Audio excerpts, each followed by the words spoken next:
tenemos el placer de conversar con el escritor nicaragüense Sergio Ramírez, quien nos presenta una nueva novela, La Fugitiva. Señor Ramírez, bienvenido al Muchas gracias, periódico. muy amable. Veo, cuéntenos, para aquellos que no sepan de qué trata vuestra novela, si nos podría contar algo brevemente. Bueno, esta novela tiene lugar en Costa Rica, país vecino a Nicaragua, en el que yo viví 14 años de mi vida de exilio. Y trata de una mujer que entre los años 30 y 40, una mujer muy bella, muy talentosa, escritora, se propone con su actitud femenina, individual, contradecir los cánones rígidos de la sociedad en que vive, una sociedad muy conservadora, muy cerrada, una sociedad de inmigrantes europeos, y fracasa en este intento, comienza a dar coces contra el aguijón, y su vida se va convirtiendo en una desgracia tras otra, hasta que termina en el exilio en México, su vida muy joven, muere muy joven a los 40 años de edad. Yo utilicé como modelo para esta novela un personaje real, pero por supuesto no se trata de una biografía, sino de, de una novela. Y la he escrito tomando como base los testimonios, las narraciones de 3 mujeres contemporáneas suyas que desde la ancianidad narran la vida de la amiga muerta y al mismo tiempo narran sus propias vidas. Una de ellas es una compañera de colegio, su más íntima amiga, la otra también es una compañera de colegio, pero que ve el mundo desde una perspectiva bastante más intelectual, desde la perspectiva de la historia de los acontecimientos de los años 30, 40 en Costa Rica, y la tercera es una cantante costarricense también exiliada en México por su homosexualidad, rechazada por la sociedad. Y de estos 3 testimonios, son 3 voces de mujeres, se compone la narración de la vida de esta mujer, Amanda Solano. Esto es un poco como los tabús que hay en Latinoamérica, ¿no? Que ha perdurado a mediados del siglo pasado, bueno, incluso hasta hoy en día, ¿no? Bueno, vivimos siempre en sociedades coloniales, Claro. bajo rígidas normas conservadoras. Estos tabúes pues se han ido diluyendo, ¿no? Yo no Sí, diría que no, hemos sonado, sí. pero la sociedad patriarcal está presente siempre en la textura de la vida latinoamericana. No podemos decir que se haya extinguido totalmente como los dinosaurios, ¿no? Que desaparecieron de la tierra. Entonces tenemos resabios de esta vida patriarcal, donde la mujer busca un lugar nuevo bajo el sol y no termina de encontrarlo. El voto femenino, ya sabemos que en América Latina es tan reciente, apenas hace medio siglo fue establecido. Antes las mujeres no tenían derechos políticos, no podían elegir, no podían ser electas, estaban relegadas al papel de amas de casa, señora del hogar, como se decía. No podían hacer contratos si el marido no la autorizaba. Como te decía, esta situación yo creo que ha venido cambiando, pero todavía falta mucho trecho por recorrer. Usted ha empezado muy joven en este mundo de la literatura, creo, está leyendo que con 20 años ya había publicado cuentos, ¿no?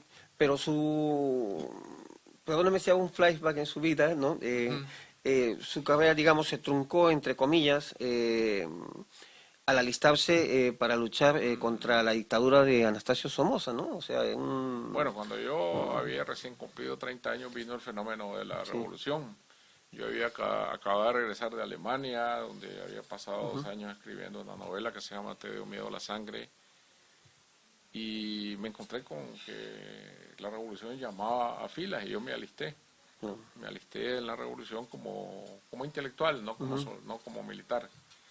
Y pasé 10 años de mi vida sin escribir. Es decir, eso es lo que yo entregué a la revolución. 10 años de mi vida de escritor, cuando la revolución terminó de la manera que terminó, ese es otro asunto. Cuando hubo este derrumbe ético de la revolución, pues yo salí del escenario político, salí para siempre, hace ya 15 años, y no pienso regresar, es decir, no pienso regresar a la vida política activa, aunque yo opino políticamente, obviamente. Yo creo que un deber de quienes tenemos la figura de escritores, y los escritores son respetados en América Latina, pues tienen el deber de opinar.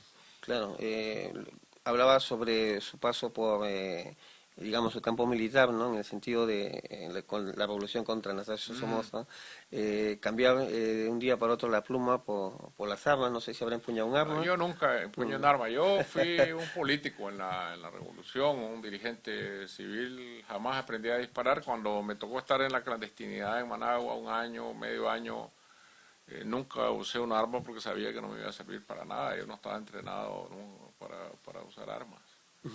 En esos tiempos, yo era muy pequeño, había mucha expectativa sobre la revolución nicaragüense, los sandinistas, pero luego, cuando ya triunfó la revolución sandinista, ¿qué pasó con Nicaragua? Porque ya vinieron los contras, hubo muchos problemas, creo que llegó usted a ser vicepresidente, ¿no?, de Nicaragua. ¿Por qué se alejó de todo este...? Bueno, hubo una larga guerra Sí. a lo largo de los 10 años de la revolución, el enfrentamiento de los Estados Unidos contra la revolución, que consideraba que había que extirpar, porque la revolución no querían que se pasara a El Salvador, que se incendiara el resto de Centroamérica. La tensión política, el desgaste de la guerra llevó a unas elecciones que perdimos. Ganó doña Violeta Chamorro. Nosotros salimos del gobierno. Yo pocos años después ya abandoné la política y regresé al sitio donde yo había venido, que es la escritura. Claro. Y la revolución ahora es un lejano recuerdo, siempre nostálgico para mí, parte esencial de mi vida. Escribí mis memorias personales sobre la revolución en un libro que se llama Adiós muchachos. Y nada, ahora yo lo considero una parte de la experiencia, de lo que soy, de lo que fui, pero no me interesa la política como tal, ¿no? Perdona que Sí, por favor, ¿no? insista en ello. Sí. Ahora como escritor, como ciudadano de a pie, alejado de la política, ¿cuál es su opinión del gobierno ahora en Nicaragua? Esa ansia, porque he visto un escrito incluso suyo sobre Daniel Ortega, esas ganas que tiene de perpetuarse en el poder, algo que está pasando con estas corrientes bolivarianas en Latinoamérica, como en Venezuela, en Ecuador y tal. Sí, yo creo que a mí no me asusta que el hecho que los pueblos cansados de la miseria, de la marginación, busquen alternativas que a lo mejor no les van a resultar después. Claro. Pero tienen todo el derecho de probar, ¿no? De probar una alternativa distinta que en búsqueda de resolver los problemas de la vida diaria, el empleo, el bienestar, al cual todos los ciudadanos tenemos derecho. El problema es cuando alguien quiere quedarse en el poder violentando las reglas democráticas o pensando que la democracia es solamente un instrumento táctico, esta vieja concepción de que la democracia burguesa solamente es un instrumento táctico para llegar y entonces quedarse en el poder, y que las leyes, la constitución ya no importan, que lo que importa es el llamado proyecto político histórico.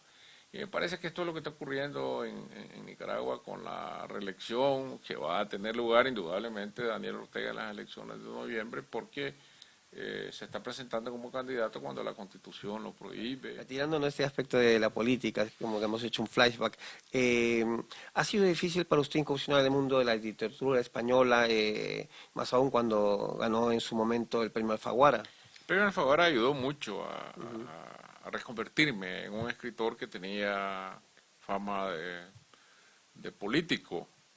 Y esto no le conviene a un escritor, es decir, por mucho que su pasado revolucionario sea meritorio, ¿no? La gente quiere a un escritor de invenciones, un escritor que escriba un libro atractivo, y la marca de haber sido vicepresidente de un gobierno, pues no creo que ayude mucho. Entonces el premio me abrió una perspectiva tanto en España como en América Latina, de que el público me viera de nuevo como un escritor,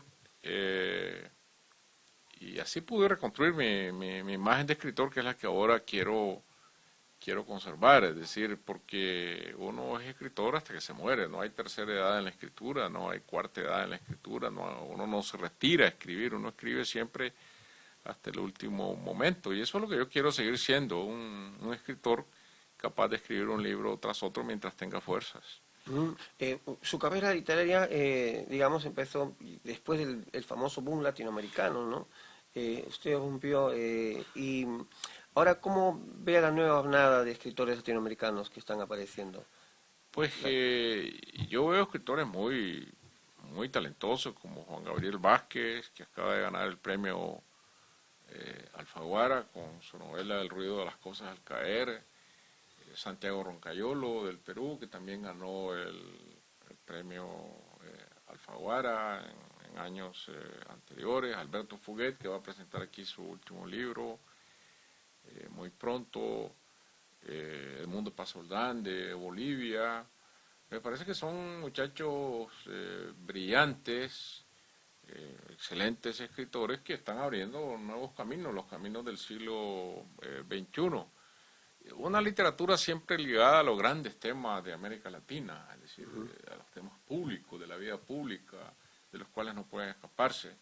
La guerra de Sendero Luminoso está presente en las novelas de Santiago Roncayolo, por supuesto, y también está presente en las de Daniel Alarcón, que aunque escribe en inglés, sus temas son los del Perú, los de la historia viva del Perú. O en la obra de Junot Díaz, que también escribe en inglés, pero su novela que ganó el premio Pulitzer de literatura en Estados Unidos es una novela sobre el Trujillato, que compite muy bien con la fiesta del chivo de Vargas Llosa. Entonces esta es la literatura. Yo me siento muy contento de que siempre haya un relevo brillante en la literatura latinoamericana. Señor Ramírez, para aquellos que no han leído aún la novela, o sea, esto es una pregunta que a veces hago, ¿cómo les vendería a usted la novela? Como alguien que te cuenta la historia de una mujer desgraciada, las circunstancias de su vida, del tiempo en que vivió, que no te la cuenta el mismo autor, sino que el autor va a entrevistar en la ficción a 3 mujeres muy ancianas que hablan de esta amiga muerta, hablan de sus propias vidas, componen el retrato de una época, componen el retrato de él, del personaje, y cuando uno termina de leer la novela, tiene una imagen total de este universo en que estas 3 narradoras han participado. Pues nada, muchas gracias por visitarnos a Periodista Digital. Esperamos tenerle en otra ocasión, que tenga muchos éxitos con La Fugitiva. Y nada, pues ya sabe, señor Ramírez, esta es su casa. Bueno, muchas gracias.